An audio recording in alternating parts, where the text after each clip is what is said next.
রহিম করিমের গলায় পোঁচ দিয়ে ভাই একেবারে মানে কি ওই জবাই করার মতো সে করতেছে, কিন্তু ওখানে লেখা নাই যে করিম মানে ব্যথায় মানে চিৎকার করে চিৎকার করতেছে, ঠিক আছে, ধরেন লেখা নাই সেটা।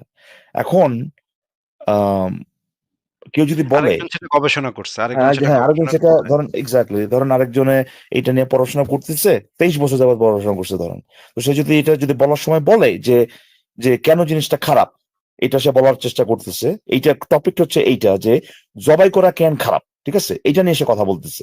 কারণ জবাই করা নিয়ে তো হুদা কামে তো আর সে কথা বলে নাই, সে কথাটা বলতেছে 23টা বছর যাবত ওই যে জবাই করা যে খারাপ, কারণ হচ্ছে কিছু কিছু লোক মনে করে যে জবাই করাটা ঠিক আছে, রাইট আসিফ ভাই? অবশ্যই হ্যাঁ, কিছু মানুষ আছে এরকমের হ্যাঁ, উদ্ভট মানুষ কিছু আছে যে পৃথিবীতে। হ্যাঁ জবাই করাটা খারাপ এটা তারা জানে না বা এটা তারা বোঝে না। ওই ওই যে যে যে যে গবেষণা করতেছে, ওর গবেষণা করছে এই কারণেই যাতে ওই যারা মনে করে যে জবাই করাটা ঠিক না, হ্যাঁ, তাদেরকে বোঝানোর জন্য যে ভাই এই জিনিসটা খারাপ। তো গবেষণা কইরা ভাই, হ্যাঁ, ওই গল্পটা ওইটা দেখলো, ওইটা সে বর্ণনা করতেছে এখন, এই জিনিসটা যে খারাপ হয়েছে বর্ণনা করতেছে এখন।